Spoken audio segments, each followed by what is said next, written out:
దేవుడికున్న ఆశ ఏమిటంటే ఎక్కడ నువ్వు పడున్నావో అక్కడికి మళ్ళా రావడానికి వీలు లేదో. వింటున్నావో చెల్లి, వింటున్నావో తమ్ముడో? నువ్వు ఏ పాపంలో పడున్నావో, ఏ స్థితిలో పడున్నావో, ఏ డిప్రెషన్లో పడున్నావో, ఏ స్నేహితుని చేత స్నేహితురాలు చేత మోసపోయి దగా అయిపోయి పడున్నావో, ఆ స్థితికి నువ్వు మళ్ళా రావడం దేవుడికి ఇష్టం లేదు. ఏ త్రాగుడు వల్ల, ఏ తిరుగుడు వల్ల, ఏ డ్రగ్స్ వల్ల, ఏ బ్యాడ్ హ్యాబిట్స్ వల్ల దిక్కు లేకుండా దరిద్రతను అనుభవిస్తూ ఆ గదిలో పడుంటున్నావో, చేసిన తప్పుల వల్ల, చేసిన అప్పుల వల్ల మనుషులకు భయపడిపోయి సెల్ ఫోన్ ఆఫ్ చేసేసి పడి ఉన్నావో, ఆ స్థితిలో నువ్వు ఉండడానికి యేసు ఇష్టపట్టల్లా. అక్కడి నుంచి లే.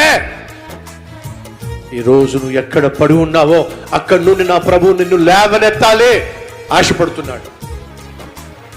అలా లేవనెత్తే దేవుడు నిన్ను లేవనెత్తినప్పుడు ఏం కోరుకుంటున్నాడు తెలుసా?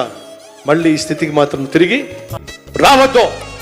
దేవుడు నిన్ను ఏ స్థితిలో నుండి లేవనెత్తుతున్నాడో, లేవనెత్తాడో, ఎందుకు లేవనెత్తాడో తెలుసా? మళ్ళీ అక్కడికి రావడానికి, ఆ పరిస్థితికి రావడానికి, ఆ ప్రాంతానికి రావడానికి, ఆ ప్రజల మధ్యకు రావడానికి, ఆ పాపం దగ్గరికి రావడానికి, ఆ పాపిష్టి స్థితిలో మళ్ళీ వచ్చి కూర్చోడానికి అస్సలు దేవుడికి ఇష్టం లేదు.